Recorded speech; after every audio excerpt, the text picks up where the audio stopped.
नमस्कार, आज का मुद्दा देख रहे हैं आप। आपके साथ मैं हूं अर्पिता आर्या। कोरोना का खतरा भी टला नहीं है, इसलिए लगातार हम आपसे अपील कर रहे हैं कि मास्क जरूर पहनें, क्योंकि मास्क है तो ही आप सुरक्षित हैं।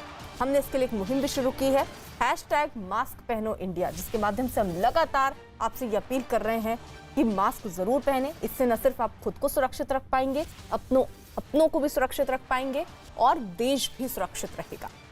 बड़ी खबर आ रही है कोरोना से जुड़ी हुई। देश में कोरोना के मामलों में गिरावट लगातार जारी है। पिछले 24 घंटे में देश में कोरोना के 1,96,000 नए मरीज मिले हैं। 40 दिन बाद देश में कोरोना के नए मरीजों की संख्या 2 लाख के नीचे आई है। वहीं एक दिन में 3,511 मरीजों ने दम तोड़ा। स्वास्थ्य मंत्रालय के आंकड़ों के मुताबिक एक दिन में करीब 3,27,000 लोग ठीक भी हुए। आंकड़ों के मुताबिक देश में कोरोना की पॉजिटिविटी रेट 10% से भी कम हो गई है। कोरोना की दूसरी लहर ने लोगों की हालत पस्त कर रखी है। इसके बावजूद कुछ लोग सुधरने को तैयार नहीं है। लगातार ऐसे मामले सामने आ रहे हैं जिनमें स्वास्थ्य विभाग की टीम पर हमले किए जा रहे हैं। ये लोग शायद ये भूल जाते हैं कि इस वक्त प्रशासन के लोग अपनी जान हथेली में रखकर उनकी जान बचाने के लिए पहुंच रहे हैं। मध्य प्रदेश के उज्जैन जिले में वैक्सीनेशन टीम पर हमला कर दिया गया।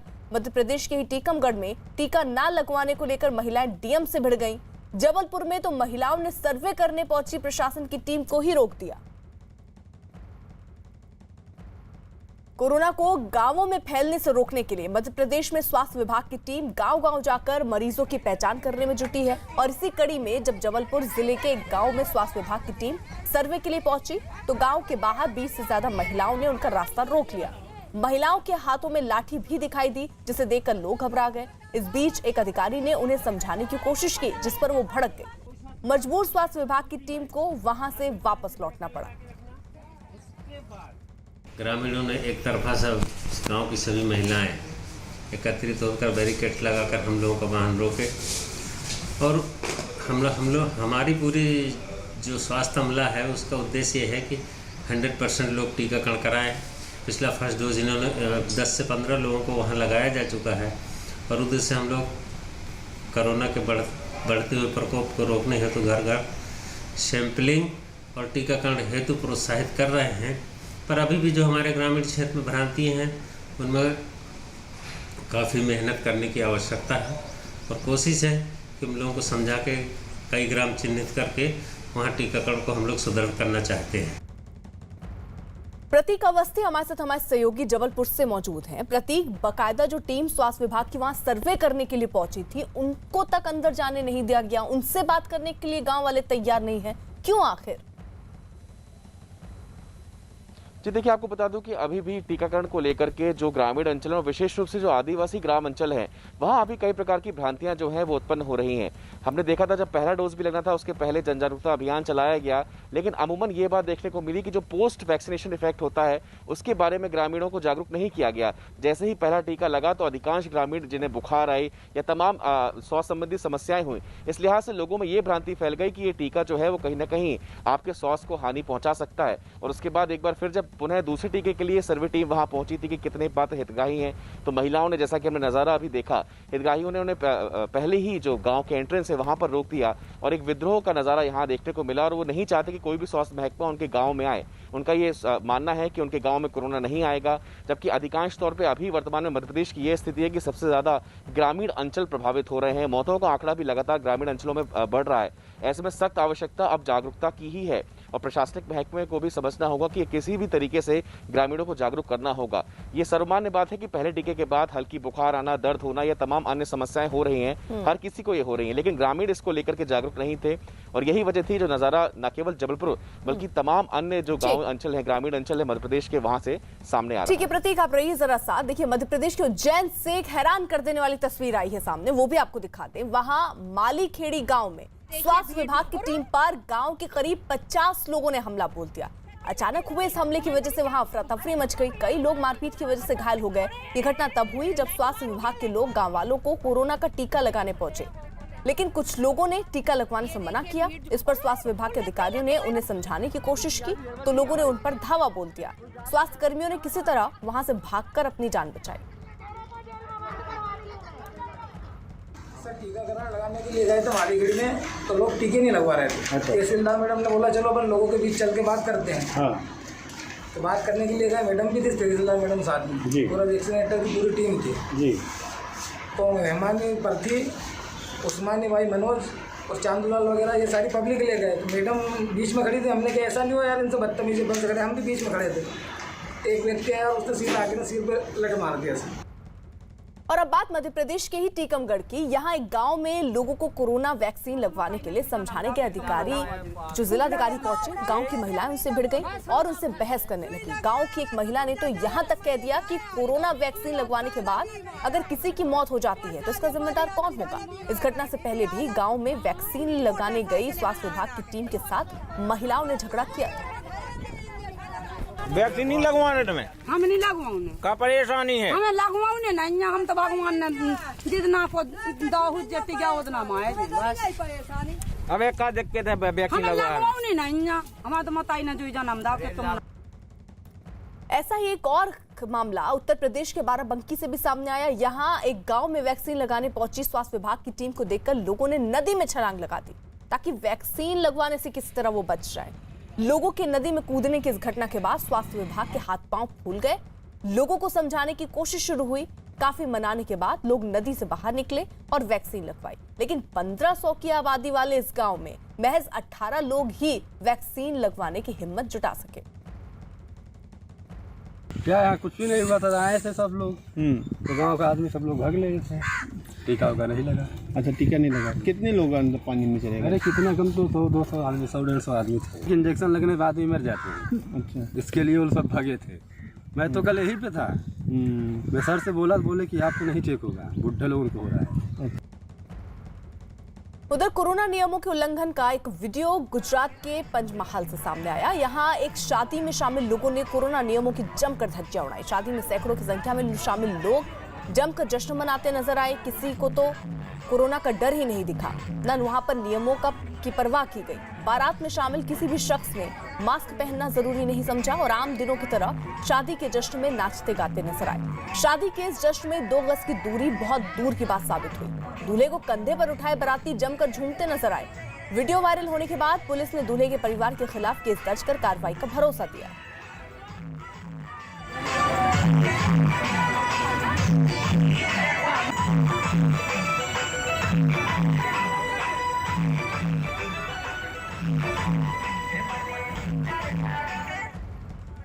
इस बीच बेंगलुरु में कोरोना टेस्ट के लिए लोगों ने जोरदार एक वीडियो सामने आया। जबरदस्ती करने का ये वीडियो वायरल हो रहा है, जिसके बाद नगर निगम के कमिश्नर ने मामले की जांच का आदेश दिया है। आरोप ये है कि वहां के एक इलाके में लोगों को सरकारी कर्मचारियों ने कोरोना टेस्ट कराने के लिए परेशान किया। वायरल हुए एक वीडियो में तो कोरोना टेस्ट कराने वाले एक कर्मचारी एक लड़के से मारपीट करते नजर आए। इन लोगों ने पहले इस लड़के से कोरोना का टेस्ट कराने को कहा, जिसके बाद लड़के ने 2 टूक मना किया। फिर क्या था, एक शख्स उस पर टेस्ट कराने के लिए दबाव बनाने लगा, लेकिन लड़का लगातार मना करता रहा। यही नहीं, एक बार तो उसने ऊंची आवाज में गुस्सा करके इनकार भी किया। फिर क्या था, वहां मौजूद कर्मचारियों ने उसके साथ बदसलूकी करना शुरू किया। 2 कर्मचारी उसे धक्का देकर जांच वाले टेबल तक लाए और फिर उनमें से एक ने थप्पड़ बरसाया।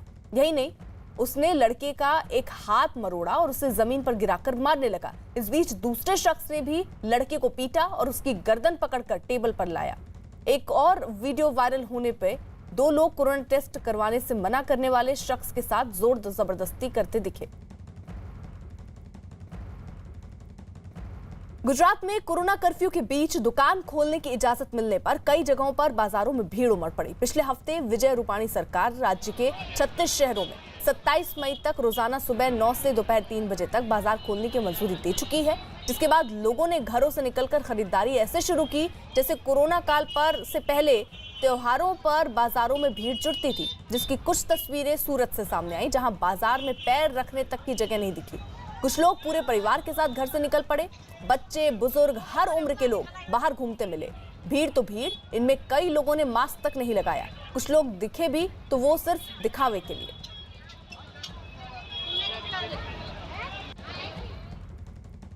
केवल गुजरात ही नहीं बल्कि उड़ीसा में भी 1 जून तक लागू लॉकडाउन के बीच बड़ी संख्या में लोग सब्जी खरीदने के लिए मंडी पहुंच गए, जहां भीड़ जुटने पर पुलिस ने उन पर कार्रवाई की, जिसकी कुछ तस्वीरें राजधानी भुवनेश्वर की एक सब्जी मंडी से सामने आई, जहां एक साथ बड़ी संख्या में लोगों के इकट्ठा होने की वजह से पुलिस को एक्शन लेना पड़ा। पुलिस वालों ने सब्जी मंडी के बाहर खड़े एक स्कूटर को क्रेन की मदद से उठवाया और मिनी ट्रक में रखवा दिया। ये कार्रवाई यही नहीं रुकी, पुलिस ने उस स्कूटर के मालिक का चालान भी काटा। जिस वक्त ये कार्रवाई की गई उस वक्त सब्जी मंडी में कोरोना नियमों का पालन होता नहीं दिखा। सब्जी बेच रहे दुकानदारों ने सोशल डिस्टेंसिंग के नियम को तोड़ दिया। वहां बिना दूरी बनाए सब्जियों की दुकान लगी नजर आई। मंडी में कुछ लोगों ने तो मास्क लगाने तक की जहमत नहीं उठाई। ऐसा ही कुछ वाकया अलग अलग सब्जी मंडियों से भी सामने आया।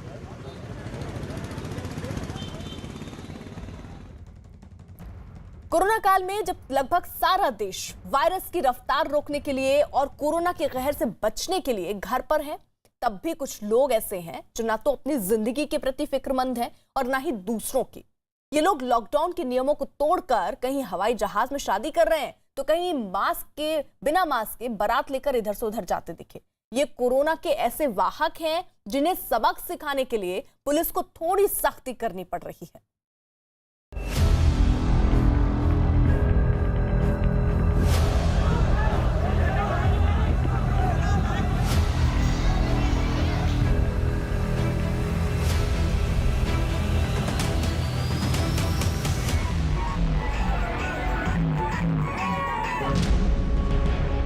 कोरोना वायरस के कहर से जूझ रहे लाखों लोगों का दर्द लापरवाह लोग क्या समझेंगे।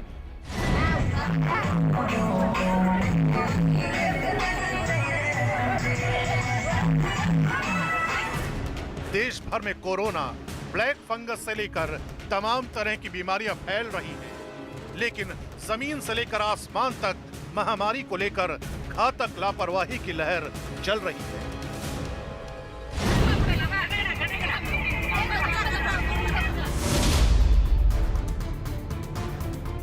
तमिलनाडु के मदुरै में कोरोना काल में फ्लाइट में हुई एक शादी का वीडियो वायरल हुआ, जिसके बाद विवाद हो गया।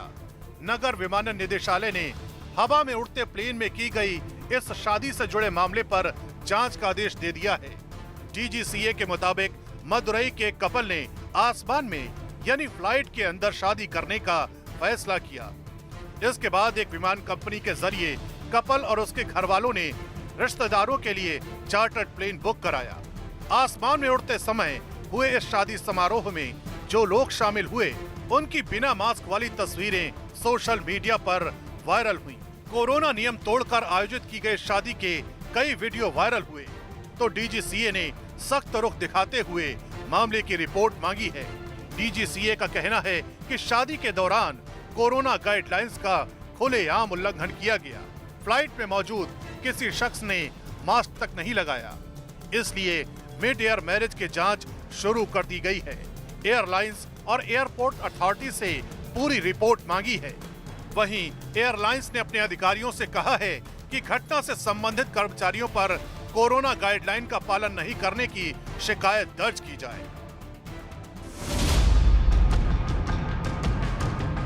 मध्य प्रदेश के टीकमगढ़ में हवा तो नहीं, लेकिन जमीन पर हो रही शादी में बारातियों का मुर्गा डांस वायरल हो रहा है।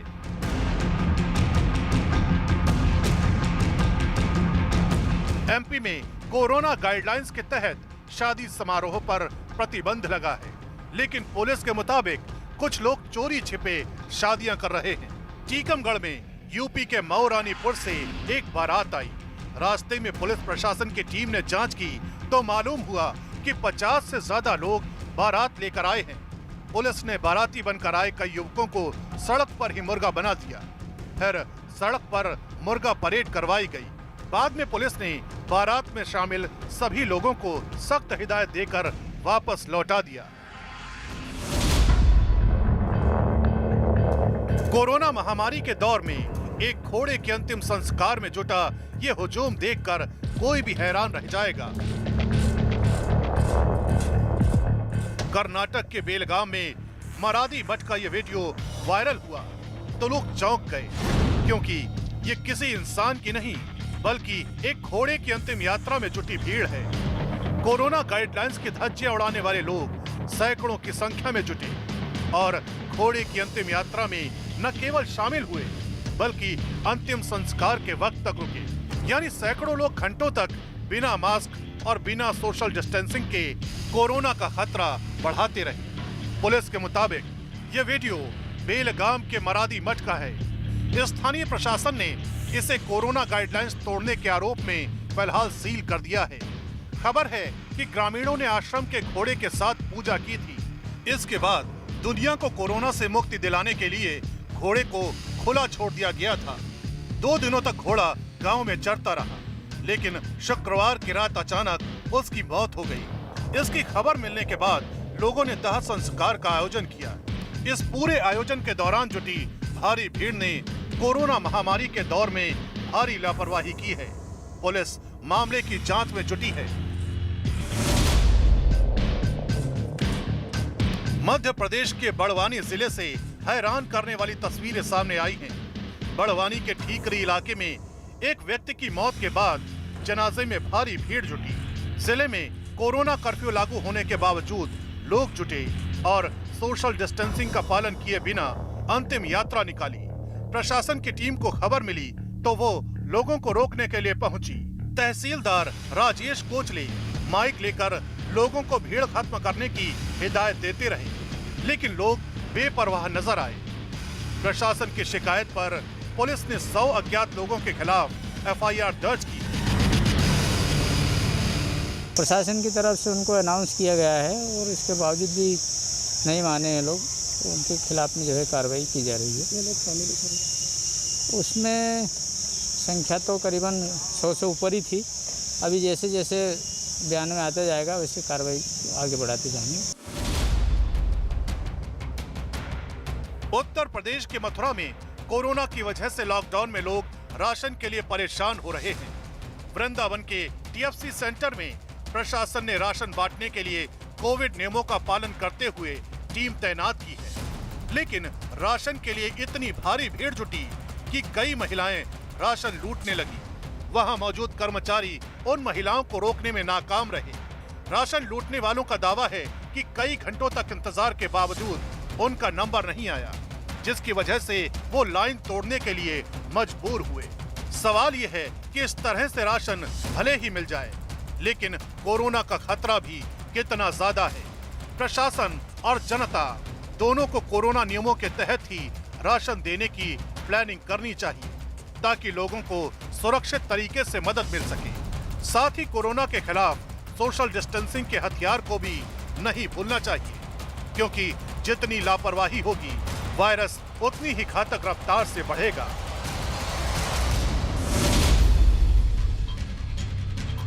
हरियाणा के हिसार में सोमवार को किसानों ने बड़ी संख्या में भीड़ जुटाई और प्रदर्शन किया।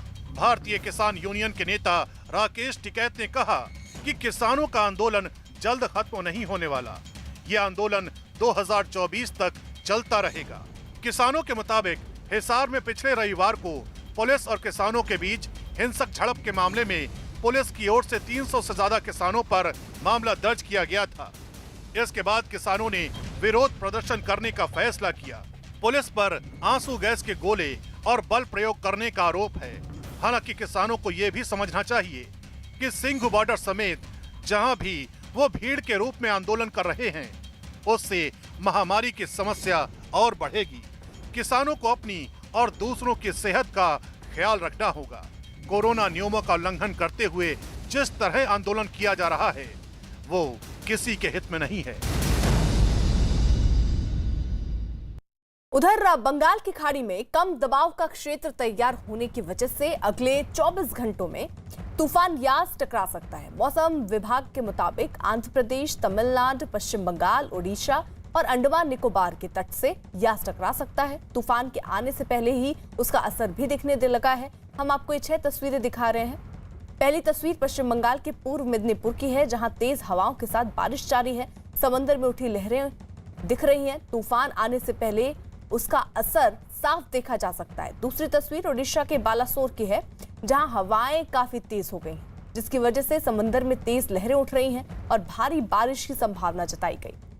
तीसरी तस्वीर ओडिशा का जगत सिंहपुर की है, जहां तूफान आने से पहले ही मछुआरों ने समंदर से नावों को निकाल लिया, चौथी तस्वीर ओडिशा के भुवनेश्वर की है, जहां बाढ़ पीड़ितों के लिए बड़े पैमाने पर खाने के पैकेट तैयार किए जा रहे हैं। पांचवी तस्वीर बंगाल के पूर्व मिदनीपुर के, जहां प्रशासन ने पहले ही तूफान के खतरे को देखते हुए निचले इलाकों को खाली करा लिया और लोगों को सुरक्षित जगहों पर भेज दिया गया है। छठी तस्वीर बिहार के भागलपुर की है, जहां बंगाल में आने वाले तूफान का असर दिखा और मौसम पूरी तरह से बदल गया। वहां तेज हवाओं के साथ तेज बारिश जारी है।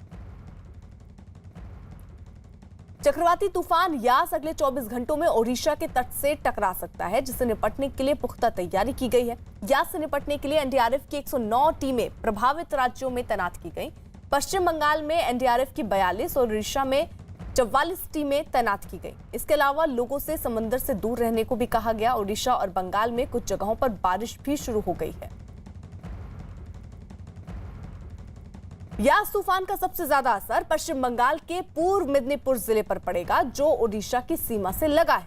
यहां पर समुद्र अभी से उफान पर है। रात से रुक रुक कर बारिश हो रही है। दिन में बारिश तेज होने के आसार हैं। पिछले 1.5 साल में बुलबुल, उसके बाद अम्फन की मार झेल चुका बंगाल अब इंतजार कर रहा है यास तूफान का, जो बंगाल की खाड़ी में तेजी से तैयार हो रहा है। और मैं इस समय दीघा में हूँ। ये उड़ीसा पश्चिम बंगाल के ठीक सीमा पर है, जहाँ पर समुद्र अभी से उफान पर है। कल रात से रुक रुक कर बारिश का सिलसिला शुरू हुआ है और संभव है कि आज दिन में ये तेज़ बारिश में तब्दील हो जाए। पूर्व मिदनापुर ये वो ज़िला है जो सबसे ज़्यादा प्रभावित होगा पश्चिम बंगाल का। बालासोर, उड़ीसा के बालासोर के पास लैंडफॉल बताया जा रहा है तूफान का। यहाँ मतलब है कि वहाँ पर तूफान जो है वो ज़मीन से आकर टकराएगा और सबसे ज़्यादा गति हवाओं की तब होगी।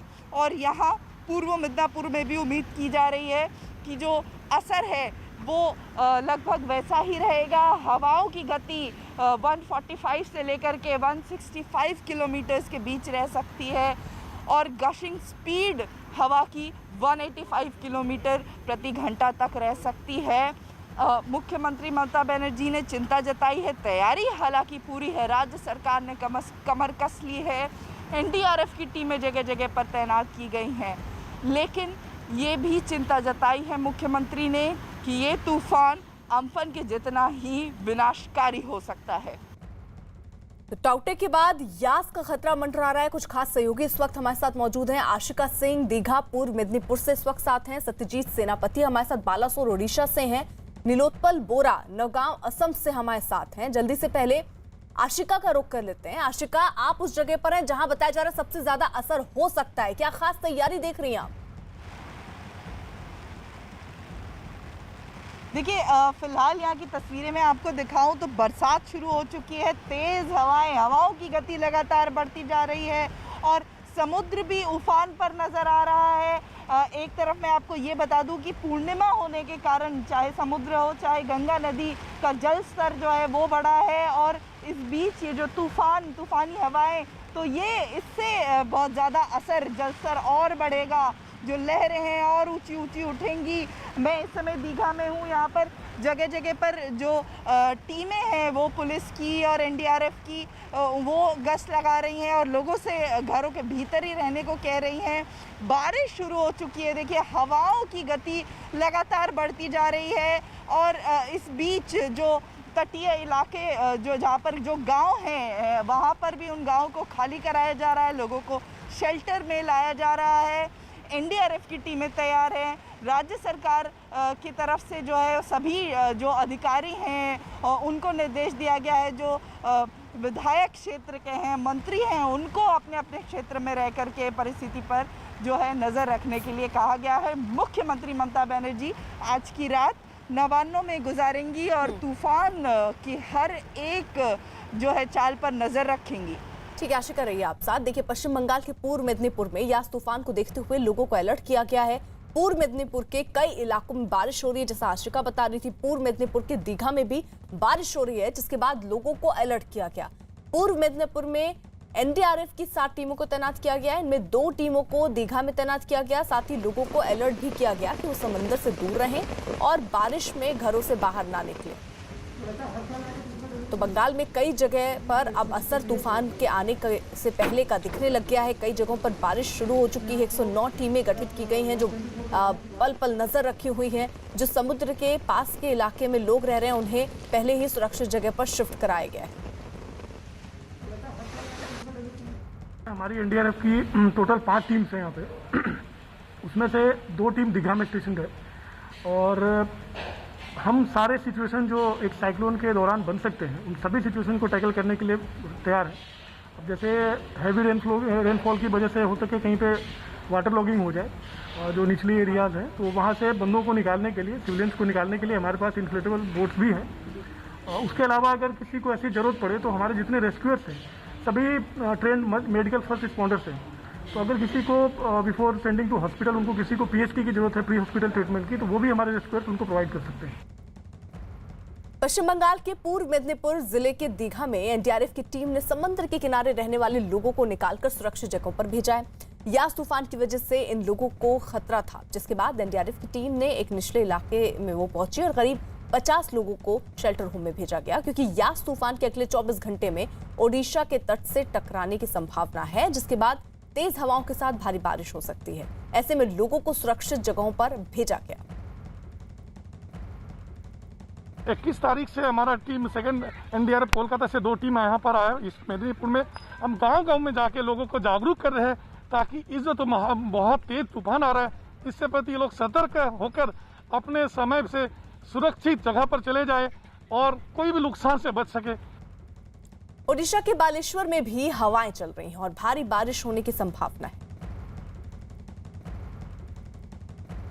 साइक्लोन की वजह से देखेंगे तो सुबह से जो बालेश्वर तटीय इलाका है वहाँ पर समुद्र का जो टाइड है वो हाई टाइड अभी से दिखा जा रहा है और ये जो बताया जा रहा है कि 4 मीटर के आसपास तक जो टाइड आएगा। कल जब साइक्लोन हिट करेगा, बालेश्वर के आसपास हिट करेगा जो बोला जा रहा है, वो ऐसे होगा तो कम से कम 4 मीटर के आसपास टाइड दिखा जाएगा। अभी हम दिखेंगे आपका चांदीपुर जो बीच है वहाँ पर हम जो तस्वीर दिखा रहे हैं, ये तस्वीर देख के आपको पता चला होगा कैसा अभी समुद्र का जो है जो टाइड है वो कितना ज़ोर से आ रहा है और धीरे धीरे ये भी बढ़ेगा। और दूसरी तरफ देखेंगे तो रुक रुक के काल से बारिश भी हो रहा है। पूरा डिस्ट्रिक्ट में काल से बारिश हो रहा है रुक रुक के, और उसके साथ हवा भी बीच बीच में दे रहा है। और कल एक हवा देने से 2 लोगों को इंजर्ड भी हो गया, एक पेड़ गिर पड़ा इसलिए 2 लोग इंजर्ड भी हो गए। तो अभी से कम हम बोल सकते हैं कि जो साइक्लोन है उसका इम्पैक्ट पूरी तरह डिस्ट्रिक्ट में दिखा जा रहा है। और दूसरी तरफ हम देखेंगे तो डिस्ट्रिक्ट एडमिनिस्ट्रेशन तरफ से 1,20,000 लोगों को जो शेल्टर हाउस है उनमें लाने जाने का काम भी चल रहा है जोर शोर से। वहीं ओडिशा के भुवनेश्वर में आज सुबह से ही काफी तेज बारिश हो रही है, जिसकी वजह से सुबह दफ्तर जाने वाले लोगों को मुश्किलों का सामना करना पड़ा। शहर के कई इलाकों में भारी बारिश की वजह से पानी भी भर गया, जिससे लोगों की दिक्कतें और बढ़ गई। बारिश के साथ वहां तेज हवाएं भी चल रही हैं। सत्यजीत सेनापति हमारे साथ हमारे सहयोगी इस वक्त मौजूद हैं ओडिशा से ही। सत्यजीत, वहां पर किस तरीके की स्थितियां आप देख रहे हैं, क्योंकि तूफान आने वाला है, टकराने की संभावना 24 घंटे में थी। क्या तूफान के पहले की आहट वहां पर सुनाई देने लगी है?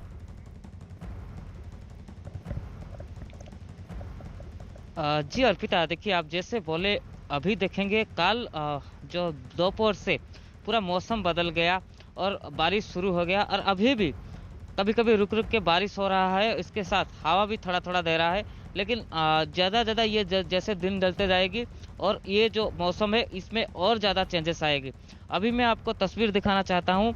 अभी तो थोड़ा कम हवा चल रहा है और बारिश थोड़ा रुक गया है, लेकिन जो बताया जा रहा है जे बालेश्वर के आसपास हो सकता है ये तूफान हिट करे। अगर ऐसा होता है, ये हिट करता है तो यहाँ से 160 के आसपास हवा चलने की जो आशंका किया जा रहा है, और ऐसा होगा तो बहुत सारा डैमेजेस होगा। बहुत सारा कच्चा घर जो है वो टूट जाएगा, पेड़ बहुत सारा उखड़ जाएंगे, ये सब हालत होगा। लेकिन अभी आहट सुनने नहीं दे रहा है जो तूफान आने से पहले, क्योंकि आज जो समुद्र था उसका जो टाइड था जनरल दिन से आज थोड़ा ज़्यादा था, थोड़ा ज़ोर से टाइड आ रहा था। और उसके साथ जो बारिश कंटिन्यू हो रहा है, ये बारिश शाम बजे से शुरू हो जाएगा जो सूचना मिला है, और रात भर बारिश होगा। उसके साथ धीरे धीरे जो हवा का जो है वो भी धीरे धीरे बढ़ेगा, और कम से कम जो बताया जा रहा है आज रात तक 50 से 60 किलोमीटर पर आवर हवा चल सकती है। और कल सुबह जब होगा उसका जो हवा है वो धीरे धीरे बढ़ते जाएगा और 150 के पार चला जाएगा। कभी कभी अगर हिट करेगा बालेश्वर के आसपास जैसे बोला जा रहा है, अगर हिट करेगा तो यहाँ से कम गेस्टिंग में 185 किलोमीटर पर आवर भी जा सकता है। ठीक है, आप रहिए जरा साथ। ओडिशा के भुवनेश्वर में बाढ़ पीड़ितों के लिए बड़े पैमाने पर खाने के पैकेट तैयार किए जा रहे हैं। साथ ही निचले इलाकों से लोगों को सुरक्षित जगहों पर भेज दिया गया। समुद्री इलाकों में खास निगरानी बरती जा रही है। नीलोत्पल बोरा हमारे साथ हमारे सहयोगी इस वक्त मौजूद है असम में। नीलोत्पल, वहां पर क्या तस्वीर आप देख रहे हैं? इस वक्त की जो बड़ी खबर है असम से, असम की जो करीमगंज जिले है, करीमगंज जिले जो असम और बांग्लादेश सीमांत वाली इलाका में आता है, करीमगंज में बहुत भारी मात्रा में तूफान है। तूफान की चपेट में आने से कई घर गिरे हैं, कई लोग बेघर हो गए हैं। और अभी यहाँ पे मैं जहाँ नौगांव में, ये जो मिडिल असम में जो मैं मौजूद हूँ, तो नौगांव में दिखा जा रहा है कि नौगांव में भी थोड़ा हवा चल रहा है। लेकिन जो यास तूफान का कहर नौगांव में पड़ेगा या नहीं ये तो सबको मालूम नहीं है। लेकिन तूफान आ रहे हैं। करीमगंज में कई लोगों की घर नष्ट हुए हैं, कई लोगों की छतें उजड़ गई है। तो ये बात बोलना पड़ेगा कि असम में भी तूफान आ सकता है। और जो मौसम में थोड़ा बदलाव दिखा जा रहा है, सुबह कड़ी धूप थी और अभी दिखा जा रहा है कि जो धूप हट गई है तो बादल बन रहा है, तो बारिश होने का चांसेस है। अगले 3-4 दिनों तक असम में शायद बारिश हो सकते हैं। अर्पिता, आप रहिए जरा साथ। तो ओडिशा के चांदीपुर में तूफान यास का असर भी अब साफ साफ दिखने लगा है। निचले इलाकों में लगातार तेज बारिश हो रही है, जिसकी वजह से वहां कुछ जगहों पर बाढ़ के हालात बनते दिखाई दिए। लोग कमर तक भरे पानी में डूबकर चलने को मजबूर दिखे। इस बीच प्रशासन ने निचले इलाकों में रहने वाले लोगों को वहां से निकालकर सुरक्षित जगहों पर पहुंचाया। मछुआरों को समंदर से दूर रहने की चेतावनी दी। एनडीआरएफ की डीजी सत्यनारायण प्रधान ने एक वीडियो ट्वीट किया, जिसमें उन्होंने तूफान यास से निपटने की तैयारियों में जुटी एनडीआरएफ की टीमों की तैयारियां दिखाई। पश्चिम बंगाल और ओडिशा में भेजी गई टीमों की जानकारी के साथ ही इस ट्वीट में वायुसेना को भी धन्यवाद दिया गया। वायुसेना के विमानों से ही एनडीआरएफ की टीमों और राहत बचाव के सामान को पहुंचाया गया। कुछ रोज पहले अरब सागर से उठे चक्रवाती तूफान ने गुजरात में जमकर तबाही मचाई थी। गुजरात के अमरेली जिले में तो टाउटे तूफान की वजह से 22 मछुआरे समंदर में फंस गए थे, जिन्हें कोस्ट गार्ड के जवानों ने अपनी जान की बाजी लगाकर रेस्क्यू किया। इस खतरनाक रेस्क्यू ऑपरेशन का एक वीडियो भी सामने आया, जिसमें कोस्ट गार्ड के जवान तूफानी हवाओं के बीच मछुआरों को समंदर से सुरक्षित निकालते दिखाई दिए। 419 हम लोग अभी पीछे करने के लिए कोशिश कर रहे हैं, इंजन से कंट्रोल कर रहे ये अमरेली की तस्वीर, जहां 22 मछुआरों को बचाया गया था, क्योंकि जिस तरीके से आप देख रहे हैं तेज हवाएं उस वक्त चल रही थी जब टाउटे तूफान वहां पर दस्तक उसने दी थी। 22 मछुआरे फंस गए थे, जिन्हें एक एक कर बड़ी ही सावधानी के साथ सुरक्षित बाहर निकाला गया था।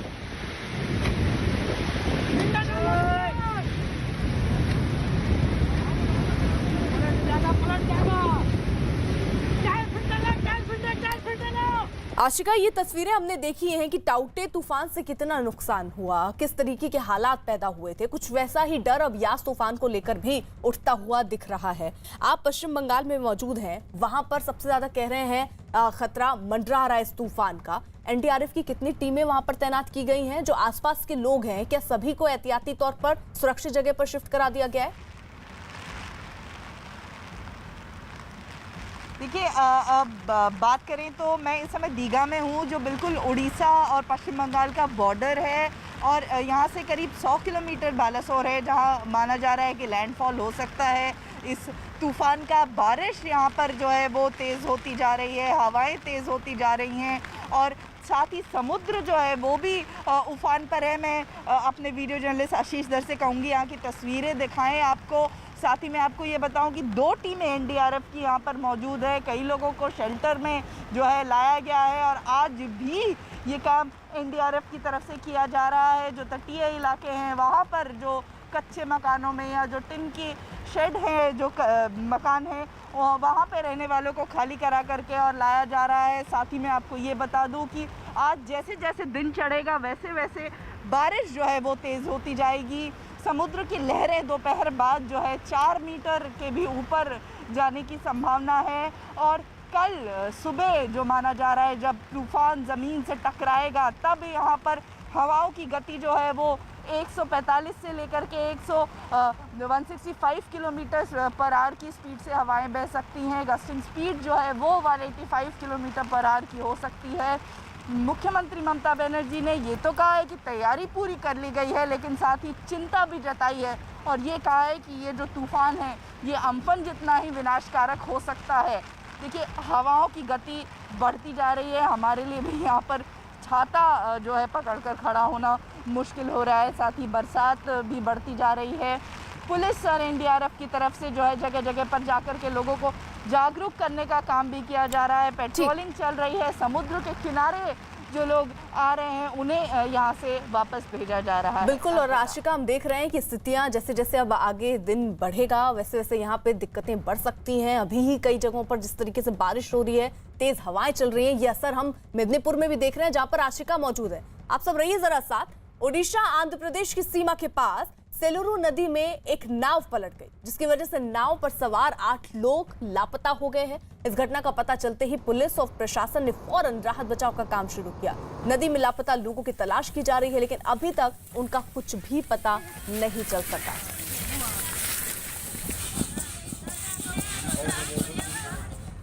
बढ़ रहे हैं आगे। अब तक आपने ब्लैक फंगस और व्हाइट फंगस का नाम सुना होगा, लेकिन अब बहरूपीय फंगस का पीला जहर सामने आया है। जी हां, ब्लैक और व्हाइट फंगस के बाद येलो फंगस का मामला सामने आने से हड़कंप मच गया। गाजियाबाद के एक मरीज में येलो फंगस पाया गया। सवाल यह कि येलो फंगस कितना घातक है, ये इंसान को अपनी चपेट में कैसे लेता है और क्या इस पीले जहर से बचने का कोई तरीका है? इन्हीं तमाम सवालों के जवाब जानने के लिए हमारी ये रिपोर्ट आप देखिए।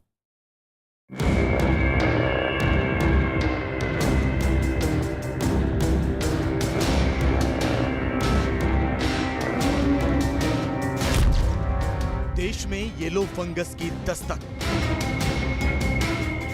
एंडोस्कोपी टेस्ट करने से मुझे पता लगा कि उसमें येलो फंगस भी है।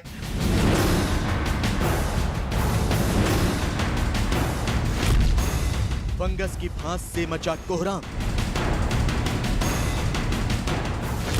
जो कोरोना से ठीक हुए और कितने मरीज हैं, इसके लिए घर घर सर्वे किया जा रहा है।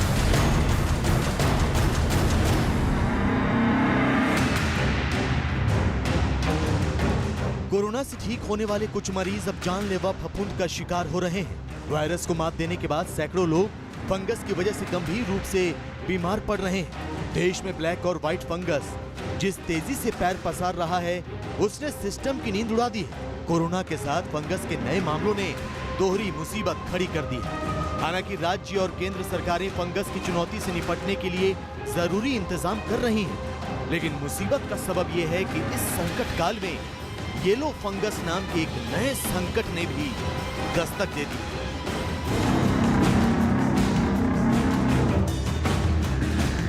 राजधानी दिल्ली के करीब गाजियाबाद में येलो फंगस का पहला केस सामने आया है। यहाँ एक मरीज में 3 तरह के फंगल इन्फेक्शन होने की जानकारी मिली। इस मरीज में ब्लैक और व्हाइट फंगस के साथ येलो फंगस का संक्रमण पाया गया। डॉक्टरों के मुताबिक मरीज में ब्लैक और व्हाइट फंगस के लक्षण नहीं थे। सिटी स्कैन की रिपोर्ट भी बिल्कुल ठीक, लेकिन मरीज का एंडोस्कोपी किया गया तो पता चला कि उसे ब्लैक और व्हाइट के साथ येलो फंगस भी है, जिसके बाद मरीज का फौरन ऑपरेशन किया गया। अभी आज सुबह ही डॉक्टर साहब आए थे, उन्होंने बताया कि ब्लैक, येलो, वाइट तीनों कहा है। उसने एक्सट्रीम वीकनेस बताई है जो कि वाइट फंगस में और ब्लैक फंगस में नहीं मिलता है। उसके साथ साथ वो सारे सिम्टम बताए हैं जो वाइट फंगस और ब्लैक फंगस में थे। और वो सीटी स्कैन जो मेरे पास लेकर आए थे, सीटी स्कैन बिल्कुल नॉर्मल था। उनको मैंने बोला कि जब आपको बहुत वीकनेस है तो मैं आपका एंडोस्कोपी टेस्ट करता हूँ। एंडोस्कोपी टेस्ट करने से मुझे पता लगा कि उसमें येलो फंगस भी है, उसमें वाइट फंगस भी है, उसमें ब्लैक फंगस भी है। उसको इमीडिएटली ऑपरेट किया गया। येलो फंगस ब्लैक और व्हाइट फंगस से भी ज्यादा खतरनाक बताया जा रहा है।